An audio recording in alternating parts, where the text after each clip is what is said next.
മറ്റൊരു വീഡിയോയിലേക്ക് സ്വാഗതം. ഇന്നിവിടെ വിശകലനം ചെയ്യുന്നത് 17/4/1987 ജനിച്ച ഒരാളുടെ ഗ്രഹസ്ഥിതിയാണ്. അനിഴമാണ് നക്ഷത്രം. അനിഴം 4-ാം പാദം. കർക്കടക ലഗ്നം. 2 ശൂന്യം. 3-ൽ കേതു. 4 ശൂന്യം. 5-ൽ ചന്ദ്രൻ, ശനി.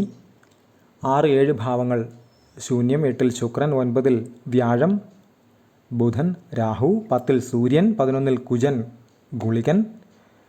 12 ശൂന്യം. ഇതാണ് ഇദ്ദേഹത്തിൻ്റെ ഗ്രഹസ്ഥിതി. സ്ത്രീ ജാതകമാണിത്. വിദേശത്ത് സ്ഥിരതാമസമാക്കിയിട്ടുള്ള ഒരു വ്യക്തിയുടെ ജാതകം കൂടിയാണിത്. എന്നാൽ അത്യാവശ്യം നല്ല രീതിയിലുള്ള ബുദ്ധിമുട്ടുകൾ, പ്രയാസങ്ങളുള്ള ഒരു ഗ്രഹസ്ഥിതി കൂടി ആണത്. എന്തുകൊണ്ടാണത്? പ്രധാനമായും അനിഴമാണ് നക്ഷത്രം. ചന്ദ്രൻ സ്വാഭാവികമായിട്ടും നീചനായിരിക്കും. ചന്ദ്രന് നീചം സംഭവിക്കുന്ന നക്ഷത്രം തന്നെയാണ് അനിഴം. കർക്കടക ലഗ്നം. അപ്പോൾ ലഗ്നാധിപനായിട്ടുള്ള ഗ്രഹം ചന്ദ്രൻ നീചനായി നിൽക്കുകയും അതിനോടൊത്ത് വൃശ്ചികത്തിലെ ശനി അവിടേക്ക് ഭാഗ്യസ്ഥാനത്ത് നിന്നുകൊണ്ട് രാഹുവിൻ്റെ 9ാമത്തെ ദൃഷ്ടി എന്ന് പറയുമ്പോൾ ഇദ്ദേഹത്തിൻ്റെ മനസ്സ് സംബന്ധമായിട്ടുള്ള കാര്യങ്ങൾക്ക് അത്യാവശ്യം നല്ല രീതിയിലുള്ള ബുദ്ധിമുട്ടുകൾ തന്നെ ഉണ്ടാകാനുള്ള സാധ്യത വളരെ കൂടുതലാണ്. അതങ്ങനെ തന്നെയാണ്. ടെൻഷൻ, കൺഫ്യൂഷൻ, ആങ്സൈറ്റി, ഡിപ്രഷൻ പോലെയുള്ള അനുഭവങ്ങൾക്ക് സാധ്യത വളരെ കൂടുതലാണ്. കാര്യം ലഗ്നാൽ 5-ൽ മനസ്സിൻ്റെ സ്ഥാനത്ത് തന്നെ നീചനായിട്ടാണ് ചന്ദ്രൻ നിൽക്കുന്നത്. അതിനോടൊത്ത് ഈ ശനി, മുൻപ് ഒരുപാട് വീഡിയോകളിൽ പറഞ്ഞിട്ടുള്ള ഒരു കാര്യമാണ് ചന്ദ്രൻ ശനി, ചന്ദ്രൻ കേതു, ചന്ദ്രൻ രാഹു, ചന്ദ്രൻ ഗുളികൻ കോമ്പിനേഷൻ ഒന്നും ഒട്ടുമേ നല്ലതല്ല മനസ്സ് സംബന്ധിയായിട്ടുള്ള കാര്യങ്ങൾക്ക് എന്ന്. അപ്പോൾ അതിലേക്ക് രാഹു പോലെയുള്ള, പ്രത്യേകിച്ചും ഭാഗ്യസ്ഥാനത്തൊക്കെ നിന്നിട്ട് രാഹു ദൃഷ്ടി ചെയ്യുന്നു ചന്ദ്രനിലേക്കെന്ന് പറയുമ്പോൾ അതിനനുസരിച്ച് ടെൻഷൻസ് മനസ്സിന് അടിക്കടി ഉണ്ടാകാനുള്ള സാധ്യത അങ്ങേയറ്റം കൂടുതലാണ്. അതേപോലെ തന്നെയാണ് ഇത്തരക്കാർക്ക് ഉദ്ദേശിക്കുന്ന രീതിയിൽ കാര്യങ്ങൾ മുന്നോട്ട് പോകുന്നില്ല എന്നുള്ള ഒരു തോന്നൽ. എന്ന് വെച്ചാൽ ഉദ്ദേശിച്ച് പ്ലാൻ ചെയ്ത് വച്ചിരുന്നത് ഒന്ന്, പക്ഷേ പ്രാവർത്തികമാകുന്നത് അതുമായി യാതൊരു ബന്ധവുമില്ലാത്ത മറ്റെന്തൊക്കെയോ. അങ്ങനെ വരുന്ന സമയത്ത് സ്വാഭാവികമായിട്ടും മനസ്സ് ഇറിറ്റേറ്റഡ് ആകും. ഡിപ്രഷൻ പോലെയുള്ള, അല്ലെങ്കിൽ ആങ്സൈറ്റി പോലെയുള്ള, ടെൻഷൻ പോലെയുള്ള കാര്യങ്ങൾ സ്ഥിരമായി തന്നെ ചിന്തകളിൽ, വാക്കുകളിൽ, പ്രവൃത്തികളിൽ നിലനിൽക്കും. ഇതാണതിൻ്റെ ഒരു രീതി. അപ്പോൾ പ്രത്യേകിച്ചും ഇദ്ദേഹത്തെ സംബന്ധിച്ച് ശുക്രദശയാണ് നടക്കുന്നത്. ഗുളിക ഭവനാധിപനായിട്ടുള്ള ശുക്രനാണ്. ശുക്രൻ നിൽക്കുന്ന രാശിയുടെ അധിപൻ ശനി നീചനായിട്ടുള്ള ഒരു ഗ്രഹത്തോടൊപ്പം നിൽക്കുകയും അവിടേക്ക് രാഹുവിൻ്റെയും ഗുളികനോടൊത്ത് നിൽക്കുന്ന കുജൻ്റെയും ദൃഷ്ടി വരികയും ചെയ്യുന്നു എന്ന് പറയുമ്പോൾ അത്യാവശ്യം നല്ല രീതിയിൽ ശ്രദ്ധിക്കേണ്ടുന്ന ഒരു കാലയളവ് തന്നെയാണ് ഈ ശുക്രദശ എന്ന് പറയുന്നത്. ഒരുപാട് ആളുകൾക്ക് തെറ്റായിട്ടുള്ളൊരു ധാരണയുണ്ട്, ശുക്രൻ വന്നു കഴിഞ്ഞാൽ എന്തോ മഹാ അത്ഭുതങ്ങളൊക്കെ സംഭവിക്കുമെന്ന്. അങ്ങനല്ല. ശുക്രൻ നിൽക്കേണ്ടുന്ന രീതിയിൽ നിന്നു കഴിഞ്ഞാൽ മഹാ അത്ഭുതങ്ങൾ തന്നെ സംഭവിക്കുന്ന ധാരാളം ആളുകളുണ്ട്. പക്ഷേ ശുക്രൻ മോശമാണ് എങ്കിൽ അങ്ങേയറ്റം മോശമാണ്. ഇത് വളരെ പ്രധാനപ്പെട്ട ഒരു കാര്യവുമാണ്. ഇവിടെ ശുക്രൻ 8-ലാണ് നിൽക്കുന്നത്, രാഹുവിൻ്റെ ദൃഷ്ടിയിലാണ്. അതേപോലെ തന്നെ ഗുളിക ഭവനാധിപനായിട്ടുള്ള ശുക്രനും ആണ്.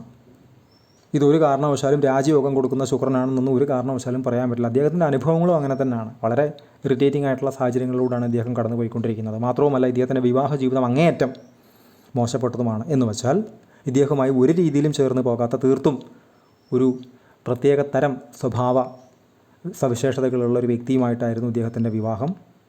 ഒട്ടും സാറ്റിസ്ഫൈഡ് ആയിട്ടല്ല അവരുടെ വിവാഹ ജീവിതം മുന്നോട്ട് പോയിക്കൊണ്ടിരിക്കുന്നത്. അപ്പോൾ അതിൻ്റെ എല്ലാം ടെൻഷൻ അനുഭവിക്കുന്നത് ഈ വ്യക്തി തന്നെയാണ്.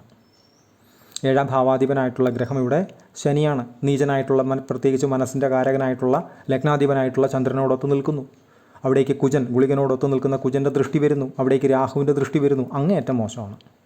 ഒരു രീതിയിലും അത് നന്നായി പോകുമെന്നൊന്നും ഒരു ദശ വന്നാലും പറയാനും പറ്റില്ല.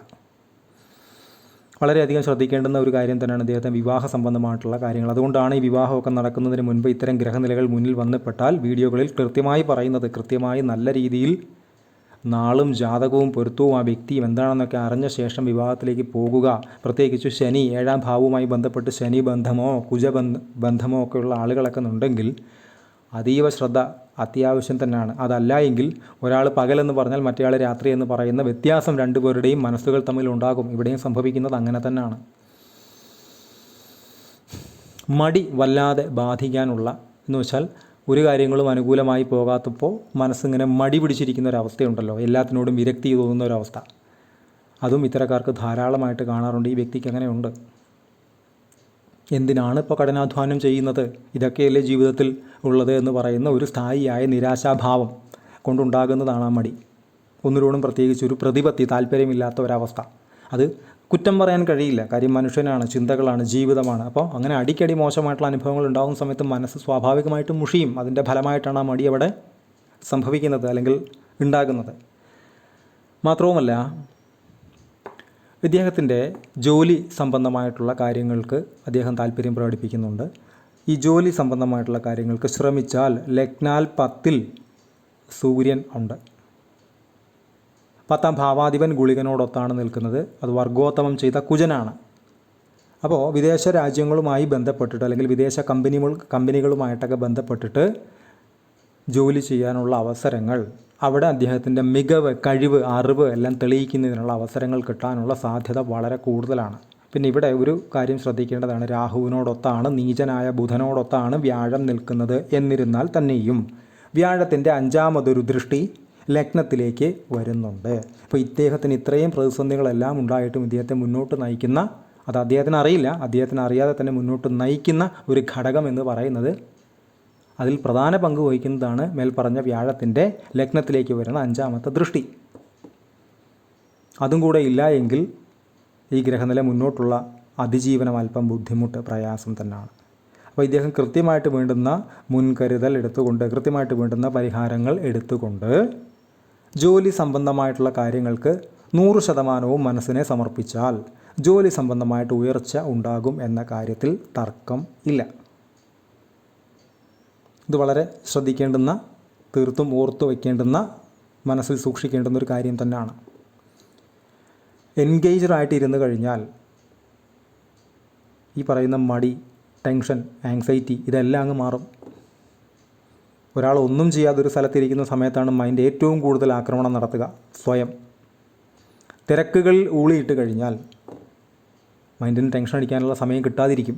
അപ്പോൾ ജോലി സംബന്ധമായിട്ടുള്ള കാര്യങ്ങൾക്ക് വേണ്ടിയുള്ള പഠനങ്ങൾ, അതിനു വേണ്ടിയുള്ള ശ്രമങ്ങൾ ഒക്കെ കൃത്യമായിട്ട് നടത്തുകയും വേണ്ടുന്ന പരിഹാരങ്ങൾ ചെയ്യുകയും ജോലി സംബന്ധമായിട്ട് ഫോക്കസ്ഡായിട്ട് മുന്നോട്ട് പോയി കഴിഞ്ഞാൽ ഇദ്ദേഹത്തിന് ജോലിയിൽ മുന്നേറ്റം, ഉയർച്ച തീർച്ചയായിട്ടും ഉണ്ടാകും. മാറ്റ ജോലികളുമായിരിക്കും. ഒരു സ്ഥലത്ത് എന്നതിലുപരിയായിട്ട് പല സ്ഥലങ്ങളിലായിട്ടോ പല കമ്പനികളുമായിട്ടോ ഒക്കെ ബന്ധപ്പെട്ടുള്ള ജോലികളായിരിക്കും ഏറിയ പങ്കും അനുകൂലമായി വരുന്നത്. അപ്പോൾ അവിടെ ഇദ്ദേഹത്തിന് കൃത്യമായി തന്നെ അദ്ദേഹത്തിൻ്റെ കഴിവെന്താണ് എന്ന് മറ്റുള്ള ആളുകൾക്ക് ബോധ്യപ്പെടുത്തി കൊടുക്കാൻ തക്ക സാഹചര്യങ്ങളൊക്കെ ഉണ്ടാകും. വളരെ നല്ലത് തന്നെയാണത്. ലഗ്നത്തിലേക്ക് വ്യാഴത്തിൻ്റെ ദൃഷ്ടിയുമുണ്ട്. പൊതുവേ ഈ ലഗ്നാൽ 9-ൽ ഭാഗ്യസ്ഥാനത്തൊക്കെ നീചനായിട്ട് ബുധൻ, അതേപോലെ തന്നെ രാഹു. 9-ലെ രാഹുവിനെ പ്രത്യേകം കാക്കണം. എന്ന് വെച്ചാൽ എല്ലാ ഭാഗ്യാനുഭവങ്ങൾക്കും, ഇപ്പോൾ ഇദ്ദേഹത്തെ സംബന്ധിച്ച് വിവാഹം ഏതൊരാളെ സംബന്ധിച്ചും ഭാഗ്യാനുഭവമാണ്. ജോലി, അതേപോലെ തന്നെ ഉയർച്ച, നല്ല ശമ്പളം, ഇതെല്ലാം ഭാഗ്യാനുഭവങ്ങൾ തന്നെയാണ്. അപ്പോൾ അതിനെല്ലാം തടസ്സം ചെയ്യുന്ന രീതിയിലാണ് 9ാം ഭാവാധിപനോടൊത്ത് രാഹു 9-ൽ ഭാഗ്യസ്ഥാനത്ത് തന്നെ നിൽക്കുന്നത്. അപ്പോൾ ഇത് കൃത്യമായിട്ട് ശ്രദ്ധിക്കേണ്ടുന്ന ഒരു കാര്യം തന്നെയാണ്. അപ്പോൾ അതിനെ ഓവർകം ചെയ്ത് കൃത്യമായിട്ടൊരു ടെൻഷൻ വന്നാൽ തന്നെ അതിനെ മുന്നേറ്റം നടത്താനുള്ള ഒരു ത്രാണി ഇദ്ദേഹത്തിൻ്റെ മനസ്സിന് ബേസിക്കലി അടിസ്ഥാനപരമായിട്ടില്ല. ടെൻഷനാകും, പെട്ടെന്ന് പേടിക്കും, പതറും, നിരാശപ്പെടും. അതിനനുസരിച്ച് ലൈഫിൻ്റെ ഗ്രാഫ് താഴോട്ടായിരിക്കും.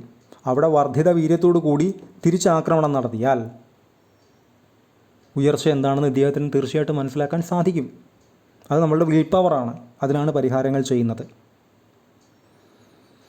അപ്പോൾ ഇത്തരം കാര്യങ്ങളെല്ലാം തന്നെ ശ്രമിച്ചാൽ ജോലി സംബന്ധമായിട്ടുള്ള കാര്യങ്ങളിൽ തീർച്ചയായിട്ടും ഉയർച്ച അല്പം ബുദ്ധിമുട്ടിയാണെങ്കിലും കിട്ടുന്ന രീതിയിലേക്ക് കാര്യങ്ങളെ വരുത്താൻ സാധിക്കും. വിവാഹ സംബന്ധമായിട്ടുള്ള കാര്യങ്ങൾക്ക് വളരെ മോശപ്പെട്ടിട്ടുള്ളൊരു ഗ്രഹനില തന്നെ ആണിത്. അവിടേക്ക് പ്രത്യേകം ഒരു ശ്രദ്ധ, തർക്കങ്ങൾ പോലെയുള്ള കാര്യങ്ങൾ എന്ന് വെച്ചാൽ ഇത്തരക്കാർക്ക് പൊതുവേ വരുന്ന പ്രപ്പോസൽസ് അല്ലെങ്കിൽ ആലോചനകൾ എന്ന് പറയുന്നത് ഇദ്ദേഹവുമായി അല്ലെങ്കിൽ ഇത്തരക്കാരുമായി ഒരു രീതിയിലും യോജിച്ച് പോകാത്ത ആളുകളായിരിക്കും. അതാണ് ഏറ്റവും വലിയ പ്രശ്നമെന്ന് പറയുന്നത്. യാതൊരു രീതിയിലുള്ള മനസ്സിൻ്റെ ഒരു ഐക്യം അവിടെ ഉണ്ടാവില്ല. രണ്ടും രണ്ട് തട്ടിലെന്ന് പറയില്ലേ. അപ്പോൾ അതിനനുസരിച്ച് ഒരാളിങ്ങനെ ബുദ്ധിമുട്ടിക്കൊണ്ടേയിരിക്കും. ഇപ്പോൾ ഇറിറ്റേറ്റ് ചെയ്യുന്ന ആളുകളെ സംബന്ധിച്ച് അത് ചെയ്യുക, പോവുക എന്ന് പറയുന്ന ജോലിയേ ഉള്ളൂ. പക്ഷേ അത് ഏൽക്കുന്ന ആളെ സംബന്ധിച്ച് അത് അങ്ങനെയല്ല. അപ്പോൾ അത്തരം കാര്യങ്ങൾ കൃത്യമായിട്ട് ശ്രദ്ധിക്കേണ്ടുന്ന ഒരു ഗ്രഹസ്ഥിതി തന്നെ ആണിത്. ഇദ്ദേഹത്തിൻ്റെ ദശകളെടുത്താൽ അനിഴം ആണ് നക്ഷത്രം. സ്വാഭാവികമായിട്ടും ശനിദശയിൽ തന്നെയാണ് ജനനം. 89 വരെ ശനി, അതിനുശേഷം 2006 വരെ ബുധൻ, അതിനുശേഷം 7 കൊല്ലം കേതു, അതിനുശേഷം 20 കൊല്ലം ശുക്രൻ 2033 വരെ, അതിനുശേഷം സൂര്യൻ 2039 വരെ, അതിനുശേഷം 10 കൊല്ലം ചന്ദ്രൻ, ശേഷം കുജൻ, രാഹു എന്നീ ക്രമത്തിലാണ് ഇദ്ദേഹത്തിൻ്റെ ദശകൾ കടന്നു പോകുന്നത്. അതിൽ തന്നെ ശുക്രനിൽ ശനിയാണ് 23/2/2026 തൊട്ട് 24/4/2029 വരെ. ശുക്രനിൽ ശനി, രാഹുവിൻ്റെ ദൃഷ്ടിയിൽ നിൽക്കുന്ന ശുക്രൻ. അതേപോലെ തന്നെ ഗുളിക ഭവനാധിപനായിട്ടുള്ള ശുക്രൻ സൂക്ഷിക്കണം, ഉപരി ശ്രദ്ധിക്കണം.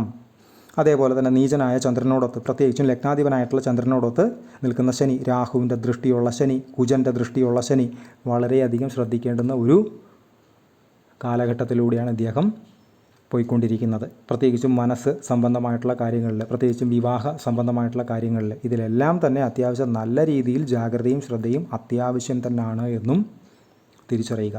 പെയ്ഡ് കൺസൾട്ടേഷൻ ആവശ്യമുള്ള ആളുകൾക്ക് ഈ നമ്പറിൽ കോൺടാക്റ്റ് ചെയ്യാവുന്നതാണ്. കോൺടാക്ട് ഡീറ്റെയിൽസ് ഡിസ്ക്രിപ്ഷനിൽ കൊടുത്തിട്ടുണ്ട്. ഇത്തരം വീഡിയോസ് ഇനിയും തുടരും. നന്ദി.